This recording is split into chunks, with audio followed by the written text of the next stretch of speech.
Late in the afternoon on April 22, 1915, German and French military lines were facing off along a long front that ran through Belgium. The standoff had lasted for months. Miles and miles of trench had been dug to protect the ground troops tasked with holding back the advance of Kaiser Wilhelm's war machine.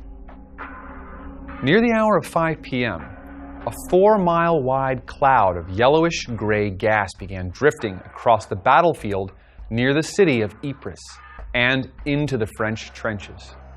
Next came total chaos. Men fled on foot and on horse, abandoning their weapons and equipment as they ran from the advancing cloud. A gap miles wide opened up in the French lines, exposing a tremendous opportunity for Germany to advance and take new ground. On that day in 1915, the most infamous chemical attack in history took place at the hands of a man who, quite ironically, would soon win the Nobel Prize for his work in chemistry. The man behind this attack was named Fritz Haber, one of the most famous and infamous personalities in the history of chemistry, if not all of humanity. Although many historians point to that infamous attack in Ypres as heralding the age of modern chemical warfare, the tactic of using chemicals in battle is far, far older. Apparently, a siege tactic used by Spartan warriors as early as the 6th century BC involved launching a combination of burning pitch and sulfur into enemy fortifications. This technique also appears to have been used several centuries later by Egyptians resisting Roman occupation. Now, back then, sulfur was not a widely available commodity, but even in small amounts, burning it seemed to be a very effective way to break the will of a besieged enemy. Let's take a look at how adding just a little bit of sulfur to that burning pitch created one of the world's first chemical weapons. Now, sulfur, as we know, is elemental. And actually, although I've written it here as just one atom of sulfur, we also know that the standard state of sulfur could be written as 1/8 of a molecule of S8. But these, nonetheless, are the reactions that are going on inside of that flaming weapon that was being thrown over the enemy's city walls. Two in particular, the oxidation of sulfur to form SO2 and to form SO3, both of which happen. But I'd like to focus in on this one right here, because this is the one that creates the nastiest little bit of chemical. So let's take some oxygen and a little bit of sulfur and oxidize that. Now, in this reaction, when we form SO3, we've got nonmetal oxides. And we know what happens when nonmetal oxides get too close to water, right? In that case, we get a hydration reaction that forms an acid. And in the case of SO3, sulfur trioxide, the acid that's formed when a molecule of water combines with it is, of course, sulfuric acid, one of the strongest acids that we know of. So even a small amount of SO3 inhaled into the lungs comes into contact with the moisture inside of them and turns into H2SO4, quite literally dissolving your lungs, or your enemy's lungs at least, from the inside out. So a relatively safe, easily transported solid like sulfur is turned into its oxide gases at just the right moment, and that gas then becomes deadly sulfuric acid in the lungs of one's adversaries. Diabolical indeed. Now, one can just imagine the effect that this experience might have on an opposing soldier. Imagine the sheer panic they all must have felt when their bodies were being attacked from the inside out by an inescapable cloud of gas. Fritz Haber and the world knew well the dangers of chemical warfare. In fact, those dangers were so well understood that the developed nations of Europe signed a pact in 1899 forbidding the use of chemical weapons on the battlefield. But in the spring of 1915, World War I had ground to a stalemate, and Germany was looking for a way to get the Western Front mobilized again and keep marching toward, and if they had their way, right through, France. Now, desperate times will make men do desperate things. And no one knew this better than Fritz Haber. Haber had the misfortune of being a German of Jewish ancestry under the rule of the Kaiser. Now, because of his ethnicity, his opportunities were limited under that regime. But Haber was relentlessly motivated to reach the highest levels of acclaim in his beloved country, and he appears to have been willing to do absolutely anything to get it. Having already determined how to create large quantities of fixed nitrogen for the German war effort using his famous Haber-Bosch process, Haber received a special appointment to head up a German chemical weapons program. And this time, his job would be devising ways to use his chemical genius on the battlefield. His first attempt took place in 1915, when Haber ordered the release of chlorine gas from an array of more than 5,000 tanks that had been buried near the French line under the cover of darkness in the preceding months. Haber's use of chlorine gas was an improvement on the ancient technique of sulfur oxides for several reasons. The first and most obvious is that chlorine itself can be stored in tanks and released, whereas sulfur oxides were generated by burning of sulfur, requiring additional fuel to get the process started. But there's more to Haber's decision. Let's take a look at the structure of chlorine gas. A diatomic halogen.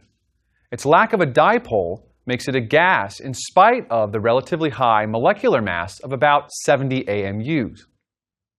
So its dispersion forces aren't enough to make it a liquid, but the relatively high molecular mass ensures that this gas is much denser than air, about 3 times as dense as the air around us, more so even than sulfur trioxide. So when released, a cloud of chlorine gas will ride along the ground, carried by the wind. It gives it the ability to move and settle into trenches and fortifications where it can do the most damage. So we understand how the physical properties of chlorine gas made it deliverable on the battlefield. But what about when it reaches its target? That is when the chemical properties of chlorine come into play. You might recall that chlorine gas has a relatively low bond enthalpy, making it fairly reactive and allowing it to undergo a number of potentially dangerous reactions when inhaled. None more dangerous, potentially, than this one. The reaction of chlorine gas with the moisture inside of your lungs, just like the sulfur trioxide did. But in this case, when chlorine gas reacts with liquid in your lungs, or water in your lungs specifically, you get 2 different kinds of byproducts from that reaction. One of which is HClO, that's hypochlorous acid, which is a fairly weak acid, but the other one is hydrochloric acid, a strong acid. This is potentially one of the most dangerous things that can happen when chlorine comes into contact with you. It creates acid inside of the lungs. Now, if we take a look at the standard free energies of formation for these materials, of course, chlorine is 0 kilojoules per mole because that is an element in its standard state. We'll use our usual value for H2O of about negative 237 kilojoules per mole, and about negative 80 kilojoules per mole for hypochlorous acid, and about negative 131 kilojoules per mole for HCl. And when we run our free energy calculation using these free energies of formation, what we discover is that, as I've written it here, the overall free energy of this reaction, which accounts for the free energy of formation of all the products minus the free energies of formation of all the reactants, with chlorine omitted, of course, because its free energy of formation is 0, I get a positive number, plus 26 kilojoules as written. What this tells me is that although this reaction will take place, if I model it as an equilibrium, it's not going to shift very far toward products. Only a small amount of HCl will first build up in the lungs.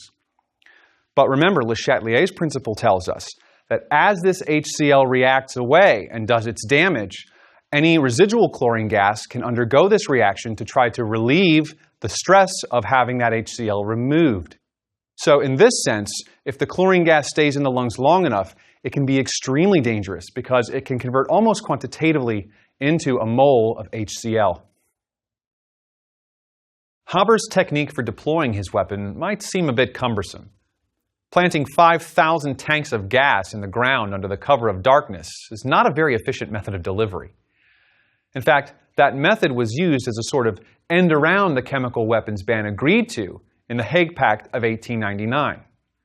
Now, Germany insisted that the pact only banned ordnance-based chemical weapons. Since Germany wasn't launching shells, it claimed it wasn't violating the pact. Many wonder how Haber could live with himself after seeing his science turned into an instrument of death. Well, Haber countered his critics, claiming that his insidious creation could end wars quickly and cleanly with minimal loss of life. Peace through superior firepower, as it were. In a sense, Haber was right. Though generally regarded as not economical at killing on the battlefield, chemical weapons are inarguably excellent at instilling fear. More than anything, they're psychological weapons. They are clumsy to use, difficult to handle and deploy, dangerous to clean up, and often simply not lethal. Yet the fear of being one of the few victims to endure the results of a chemical attack can paralyze entire armies. It did just this in Ypres. With fewer than 100 fatalities caused by the gas, the French line was shattered by Haber's creation, as terrified and confused soldiers fled the area. The catch is that it had taken nearly 2 months to deploy the weapon and wait for proper wind conditions to use it. In that time, the Kaiser had grown impatient and withdrawn most of the forces intended to exploit the breach created by this new weapon. The small force that was sent in was peppered with flanking fire from troops along the unbroken portions of the line, and ultimately retreated back to their original positions.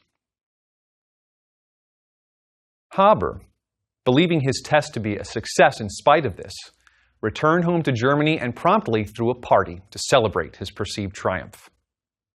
That same night, his wife, also a PhD chemist, took her own life. And many believe she did so out of despair that her husband had perverted their science by making it an instrument of death. Now, Haber's unfathomable response to this was to journey the following day to the front lines of Russia for another try at deploying his new weapon. Not to be outdone by their German counterparts, the Allies of World War I launched their own chemical weapons programs in response to the attacks at Ypres. As both nations advanced their efforts in this vein, a newer, more effective weapon came into use. The next generation of chemical weapon is called phosgene gas. Now, like its predecessors, phosgene is denser than air, easily inhaled, and reacts with moisture in the lungs to create hydrochloric acid. It's slightly more dense than chlorine gas and deadly at 1/10 of the dose, and it's easy to see why when you consider the reaction a bit more carefully. Let's look at phosgene gas now in a similar reaction to what happens when you inhale chlorine or sulfur trioxide. Of course, it comes in contact with moisture inside of the lungs. But this time the reaction's a little bit different. Notice that in this case, we have our phosgene gas reacting with moisture to create not only acid, but carbon dioxide gas as well. So this reaction is also entropically much more favorable. But let's think more about thermodynamics and bond enthalpies.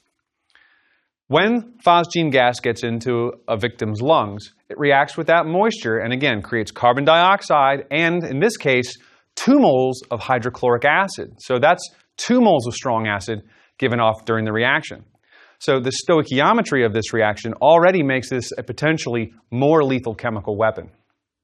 But what really makes the difference with phosgene is when you look at the free energy calculations. These are the standard free energies of formation of the species in the reaction that I've drawn above. Phosgene's heat of formation is negative 204.9 kilojoules per mole, water's at negative 237.13 kilojoules per mole, CO2 at negative 394.39 kilojoules per mole, and of course our hydrochloric acid at negative 131.2 kilojoules per mole. I can use these values, just as I did before, to calculate the standard free energy change of this reaction. And when I do this using the sum of all the free energies of formation of my products minus all the free energies of formation of my reactants, I see that I get a negative number this time. So not only does the reaction of phosgene with moisture create more moles of potentially deadly hydrochloric acid, it does so spontaneously. This, if I model it as an equilibrium, shifts far towards products rather than staying far towards reactants.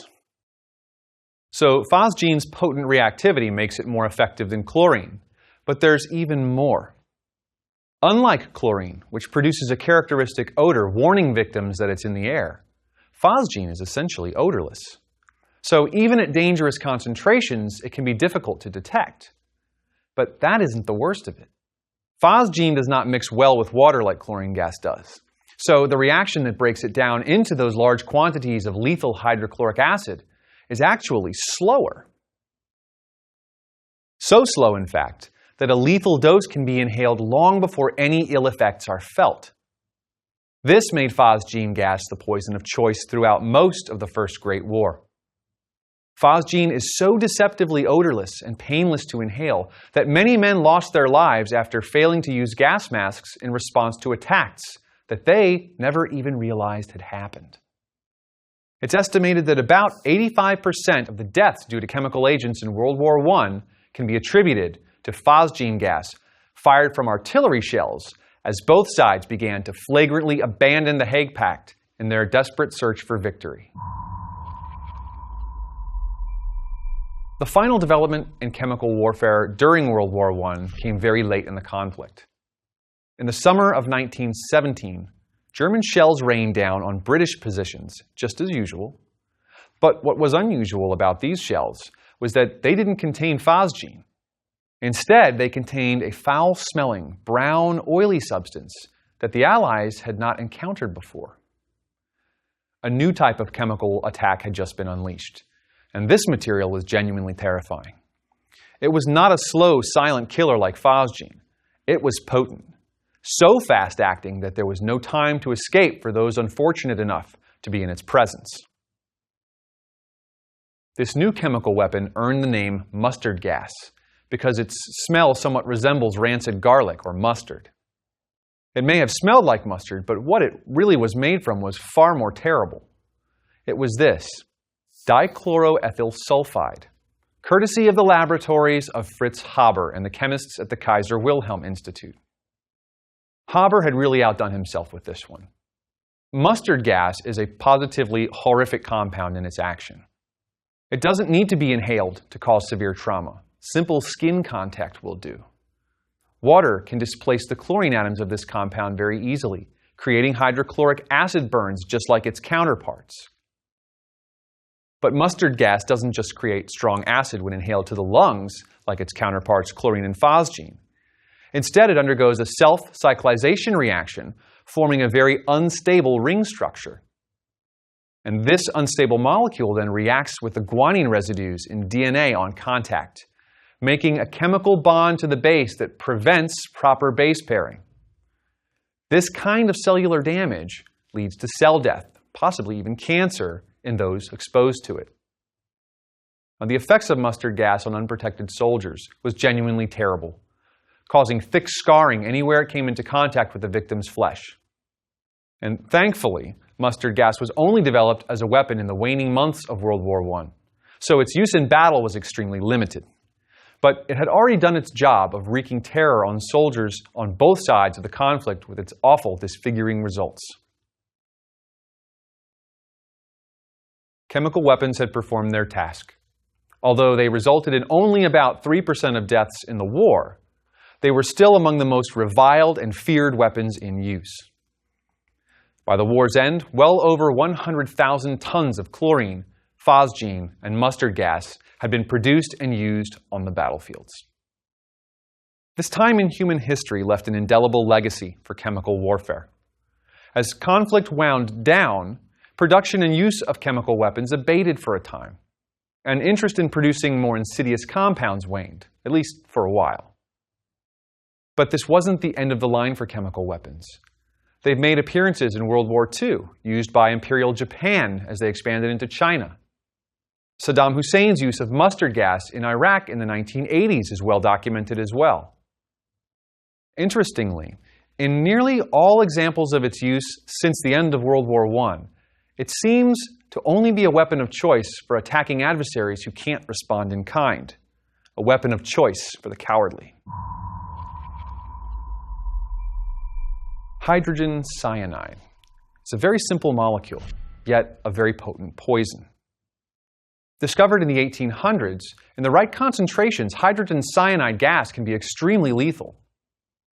Now, when this weak acid dissociates, its conjugate base, a cyanide ion, looks desperately for a new bond to form to reduce its negative charge. When inhaled, hydrogen cyanide quickly makes its way into a person's bloodstream where the pH is buffered to about 7.4 by carbonates and phosphates.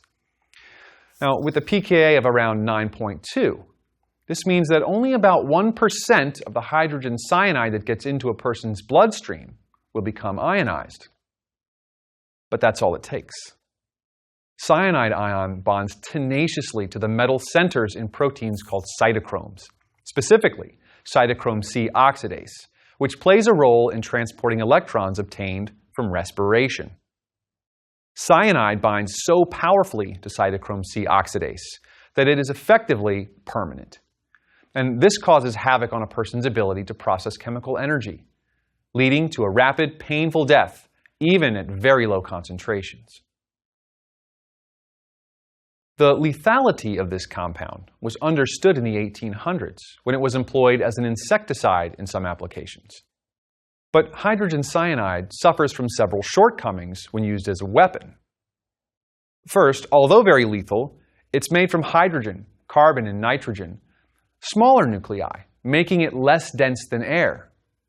So when released, HCN rises and diffuses into the atmosphere very quickly. This is a stark contrast to the other weaponized chemicals that we've discussed so far, which were selected because they were dense gases that rode along the ground.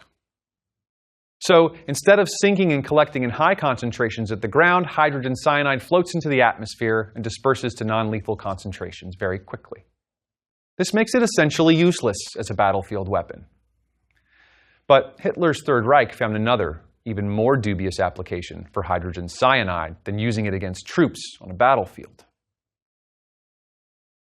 At the now infamous Auschwitz prison camp in Nazi Germany, a lieutenant colonel by the name of Rudolf Hess first tested the toxicity of this delousing agent on Russian prisoners of war. Hess had been charged by the Third Reich with developing the most effective techniques for exterminating human beings ever conceived. He discovered the key to the killing power of this chemical was to use it not on an open battlefield, but in a confined space where the deadly gas could not escape, rise, and diffuse into the atmosphere before it was inhaled by its helpless victims. Hess quickly built the now infamous gas chambers of Auschwitz and proceeded to oversee the most significant genocide effort in human history. Hydrogen cyanide was packaged into canisters containing stabilizers and adsorbents to make it easier to handle and release. And this new product was dubbed Zyklon B. And it's the single most deadly chemical weapon ever used, responsible for the murder of some 2.7 million people. Our tour of deadly chemistry is nearly complete, but there is one last unfortunate chemical invention that we have to discuss, a more modern option in chemical warfare. First discovered in 1938 by Nazi scientists seeking to develop a better pesticide. Its toxicity to humans was quickly discovered, but thankfully mass production methods were not developed until after the Second Great War came to a close. What they had created was a nerve agent known as sarin. Sarin is an organophosphate compound with remarkable human toxicity. It represents a turn in the philosophy of chemical warfare agents because, unlike the brute force reactivity of its predecessors, sarin acts on biological systems with great specificity. Sarin blocks the function of very specific receptor proteins that help muscles function, causing paralysis and normally suffocation in victims who can't breathe properly as a result. Sounds familiar, doesn't it? With the advent of nerve agents like sarin, the dark world of chemical weaponry started to really catch up with some of nature's deadliest chemical strategies, like those toxins and venoms we discussed before. Sarin and many other nerve agents work on principles very similar to those of toxins of tree frogs or venom of scorpions and snakes, not creating powerfully reactive compounds that dissolve tissue and scar flesh, but shutting down the critical biological functions of a victim through highly specific, targeted interactions that disrupt their biochemistry. So, in just a few decades and over the course of 2 global conflicts, it seems that human chemists have quickly closed the gap on Mother Nature when it comes to using chemicals for combat. Not one of our proudest achievements, I can assure you. In this lecture, we delved into the dark world of those who would use chemistry as an instrument of death. We started in ancient times, where Greek and Roman civilizations both participated in attacks using burning sulfur, whose oxide byproduct hydrates in the lungs of victims, making the strong acid sulfuric acid. Then we fast-forwarded to World War I, during which the Hague Pact of 1899 quickly disintegrated after Fritz Haber's experimental chlorine gas weapon succeeded in killing hundreds of French troops by filling their trenches with a dense gas that became acid in their lungs. From there we saw how the situation quickly escalated to the use of odorless, slower-acting phosgene, which killed in the same way as chlorine, but without detection till it was too late. Next came mustard gas, a weapon so reactive that it didn't need to be inhaled, but could kill or maim simply by coming into contact with the skin, where it burns and reacts with cellular DNA, resulting in cell death or even cancer. And finally, we took a look at more modern nerve agents like sarin gas.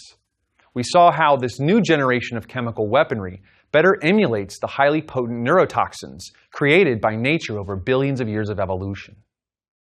This is one area of chemistry where I think it's safe to say catching up with nature is not something to be proud of as a species. Next time, we're going to turn our attention away from the unpleasant business of using chemicals as weapons. Instead, we're going to investigate a more benign type of chemical technology, one that improves the quality of life for all of us. A short discussion about the chemistry of fuels is up next.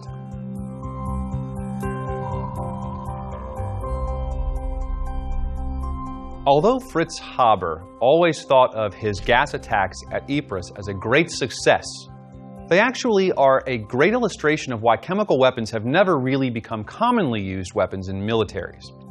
And we can demonstrate this using a few calculations and assumptions in a challenge problem. Consider this. Chlorine gas can be lethal at concentrations as low as 1,000 parts per million in air. So when chlorine gas is released, it will mix with air, and as long as it stays at that concentration, it can be lethal. Now, if it's only 1,000 parts per million in air, that means that it's only making up about 1 in 1,000th of the mass of that air. So let's assume that once this chlorine gas is dispersed to an effective level, that we can use the density of air as the density of the gas cloud, because the gas cloud is over 99% air.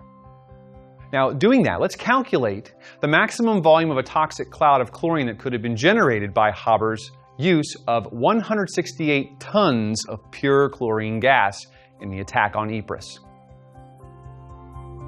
Now, the density of air itself is about 1.225 grams per liter. And of course, the density of pure chlorine gas is much higher. But remember, we're going to assume this chlorine gas is dispersed into the air to remain at a lethal level, but is still fairly well diluted so that we can neglect its effect on the density. If we do this and we think about 168 tons of chlorine gas, and we want to know exactly how many liters that can create when it is released and then diluted to 1,000 parts per million, we can set up a calculation. In that calculation, we're going to use, of course, 2,000 pounds of Cl2 per ton. From there, I'm going to convert into the metric system because we're looking for liters. So I need a unit that will allow me to get rid of pounds and get into the metric system. And I'm going to use, in this case, 454 grams of chlorine gas per pound. Because, of course, there's 454 grams of anything in a pound of anything. But I'm not done yet. Right? I need to use my concentration. Remember that this chlorine gas is going to be dispersed into the air. So 1,000 parts per million chlorine in air means for every 10 to the third grams of chlorine in the mixture, there are 10 to the sixth total grams of gas. And finally, I'm going to use the density of air, again, as my estimate for the density of that lethal gas mixture with air. That's 1.225 grams per liter. Now, my unit analysis tells me that tons of Cl2 cancel, pounds of Cl2 cancel, as do grams of Cl2. And of course, grams of air will cancel as well, leaving me with an answer of liters of air, which of course we're estimating is the actual toxic mixture of gas and air. And that gives us 1.25 times 10 to the 11th liters. Now think about that. That's 125 billion liters, a volume equal to about 30 times that of the Superdome in New Orleans, Louisiana. Another way to think about it is it's enough to submerge about half of Washington, D.C. in a cloud 6 feet deep. So at a first glance, this may seem as an argument for the use of chemical weapons because such a large cloud of toxic material could potentially be generated. But in truth, it's an argument against them because this massive cloud and this tremendous potential killing capacity in these types of weapons goes largely unchecked once they've been released. This particular weapon is at the mercy of the wind. And so while Haber may have been very fortunate in the sense that the gas did blow in the correct direction during his first attack, he couldn't necessarily guarantee that it always would. And this is one of the primary reasons why militaries around the world have failed to adopt chemical weaponry as a regular tool of war. It simply has too much killing power for such an unpredictable method.